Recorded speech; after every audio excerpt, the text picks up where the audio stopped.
Performance-based ideologies says, I am what I do.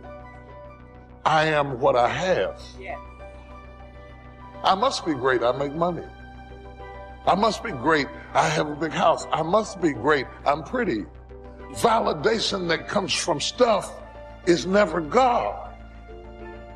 And this generation is drunk with this. You can't wear a watch and say, who made it? You step on the runway, what are you wearing? You got everybody's name on you but your own. Oh, that's a Gucci right there. That's a Saint Laurent right there. You know everybody's name but yours. So if you wear Christian Louboutin and if you wear Gucci, then you must be somebody. No! You cannot have a possession-based understanding of who you are. Give me that job, it'll make me important. Give me that car, it'll make me important. If you weren't important before you got it, you won't be important after you get it. In these days, there's so much emphasis on name brands. We're wearing so-and-so designer shoes, driving a so-and-so car, talking on a so-and-so cell phone. If you're really cool, you got on so-and-so underwear. You can feel good about yourself. We have so many other names on us, we don't know our own name. We're counting on all the name brands to make us feel important. Can I tell you, your name is more important than all those names combined? The difference between you and a name brand is God breathed His life into you. You're a son, you're a daughter of the Most High God. And there's nothing wrong with owning it, driving it, wearing it, but don't let it be the reason you feel good about who you are. If you live possession-based, you have to run from name to name. That's going to wear you out.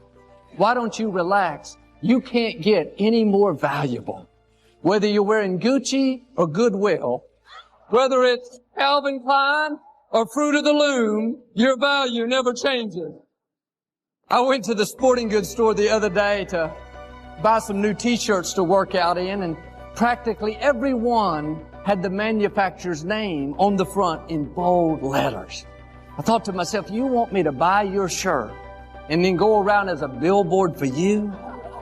Do you need somebody else's name to make you feel good about yourself?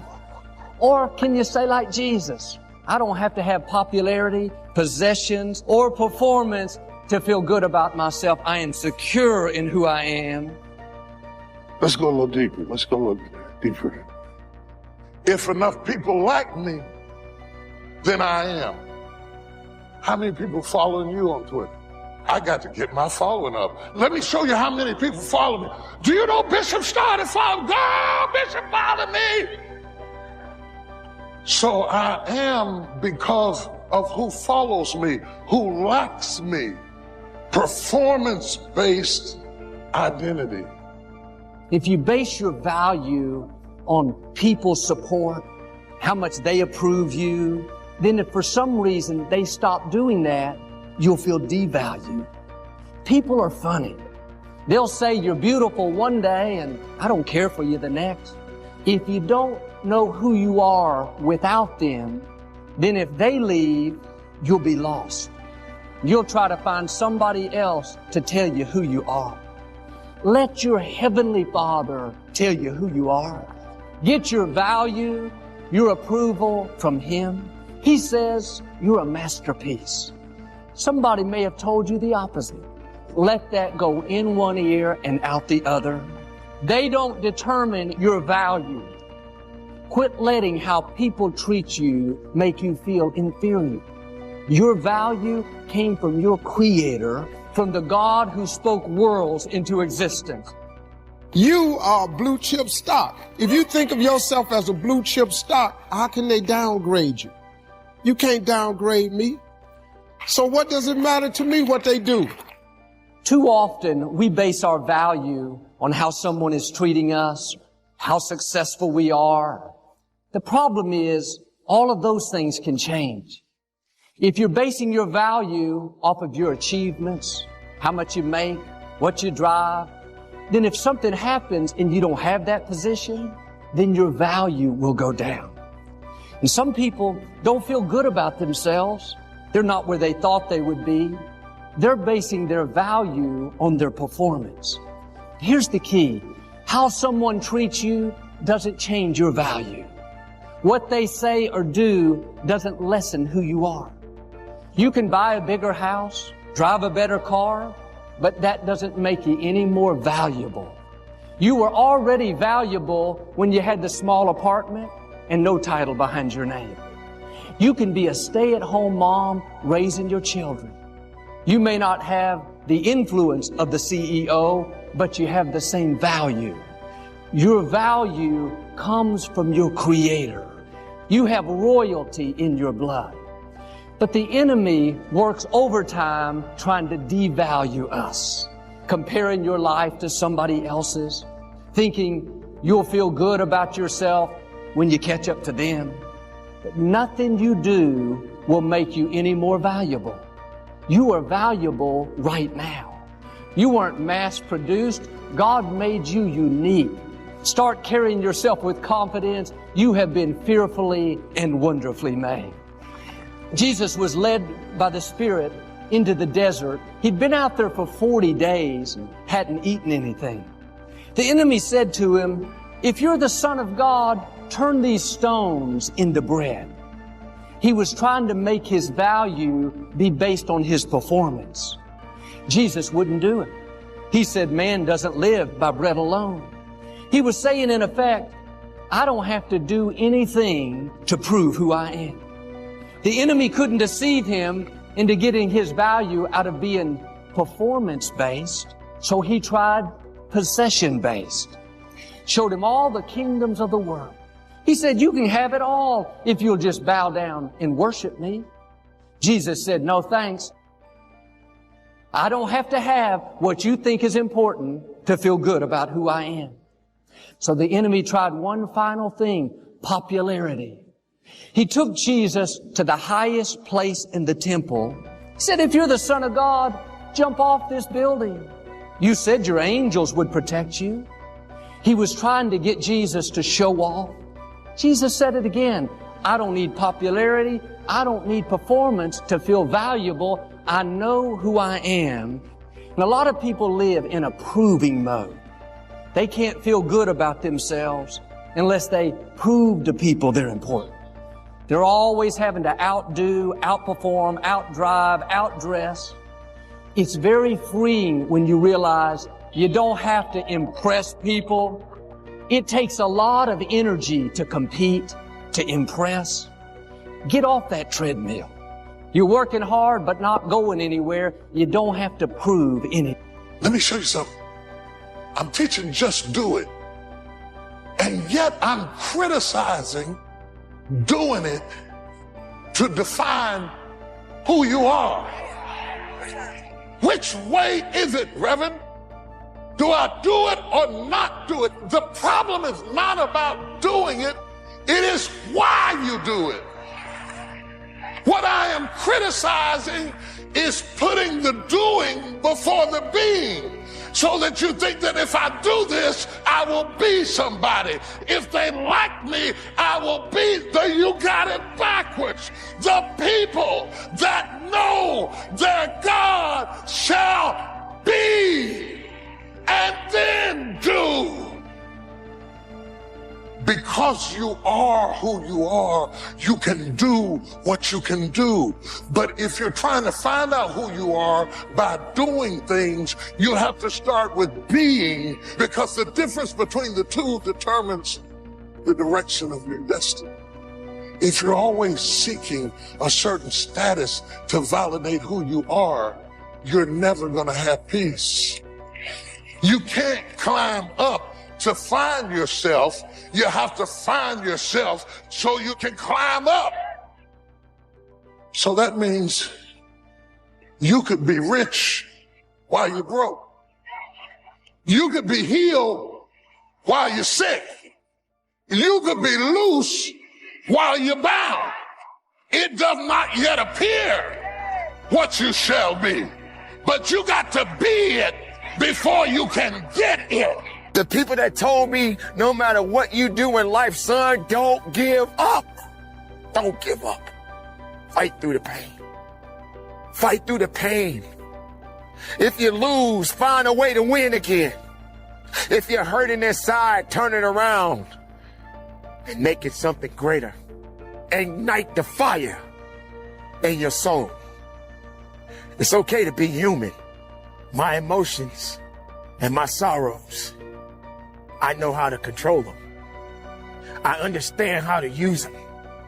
I understand that through every loss, I turned it around and I made it something greater. I made it more stronger. I built something. I truly am building an empire of passion, strength, wisdom, and a victory is just waiting for me. Am I done? Absolutely not. Am I stronger? Every day of my life. Every breath that I take, I get stronger. You can be stronger. So yes, my pain became my passion. It has taught me to teach others to carry on, to never give up, to keep reaching.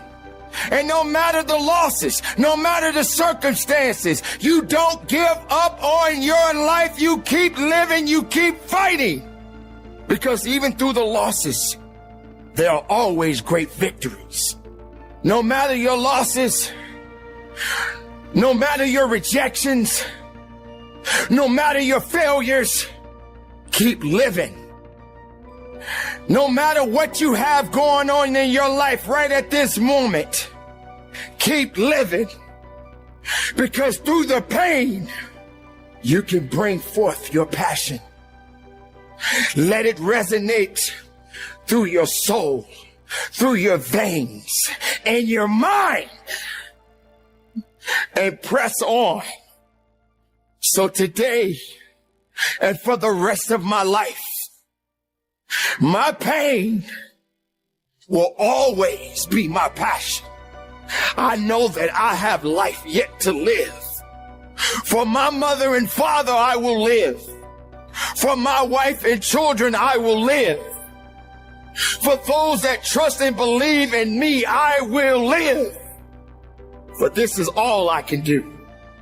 And there is no turning back. So ladies and gentlemen, I say to you all, continue to live your life. Let your pain be your passion. And even if you're hurting inside, turn it around. Make it burn through your veins. Let it burn through your heart and soul. And let it resonate and be powerful than you've ever been in your life. My pain will continue to flow. But I understand that through my pain, my passion will continue to manifest itself into greater ideas. So ladies and gentlemen, you continue to be strong. You stay encouraged. You don't look back. You continue to look forward. You keep your head up high. You keep rising above the clouds. The key is what we do in our times of pain. Pain will change us. Heartache, loss, disappointments, they don't leave us the same. Now, how the pain changes you is up to you. You can come out bitter, or you can come out better. You can come out defeated, giving up on your dreams, or you can come out with a new passion, a new fire, excited about the new opportunities in front of you. All of us experience pain. My challenge, don't just go through it, grow through it. That difficulty is an opportunity to get stronger, to develop character, to gain new confidence. Anybody can give up. Anybody can let it overwhelm you. But you know what that's doing? Wasting your pain. That pain is not there to stop you. It's there to prepare you, to increase you, to develop you. Pain is temporary. It may last for a minute, or an hour, or a day, or even a year. But eventually, it will subside. And something else will take its place. If I quit, however, it will last forever. I dare you to take a little pain. I dare you. I dare you not to go home. Somebody said, I don't go home, I feel bad. Go through it. You ain't gonna die. At the end of pain is success. You're not gonna die because you're feeling a little pain.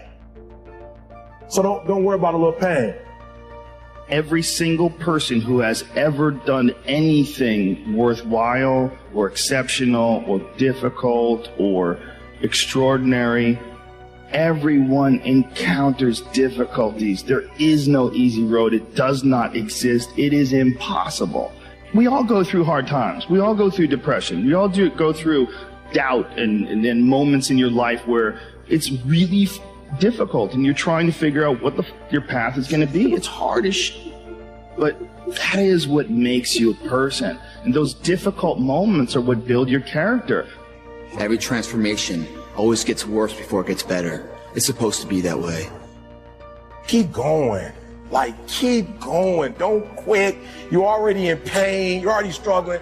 Get something for your pain. It doesn't make sense to go through pain and then not get none on the other side of it.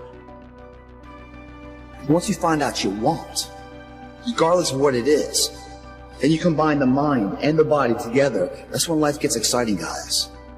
It's not the potential of the individual. It's not the genetics. It's the perseverance. If you constantly keep throwing shit against the wall, eventually something will stick, guys. Never give in to what you want. Start small. Start with changing tomorrow morning, just tomorrow morning. And then move on to the next day and the next, and move your life to a better place. One little step, one little victory at a time. We all fall down in life. The question is, who gets back up? You go after and you give it all you have. If you lose, at least you try, man. When you guys find a fear, that fear will either create you or destroy you. I love fear. The reason why? Behind every fear is a person you want to be. Fear is self-imposed, meaning it doesn't exist. You create it, you can destroy it too. If you face your fears, guys, you will realize it's not that big. You face your fears, you become the person you want to be. We have so many doubters. We have so many of those people that say no and you can't do it, that's impossible. But when you start doubting yourself, that's very dangerous. Because now what you're basically saying is that if my plan doesn't work, I have a fallback plan, I have a plan B. And that means that you start thinking about plan B, and every thought that you put into plan B, you're taking away now that thought and that energy from plan A.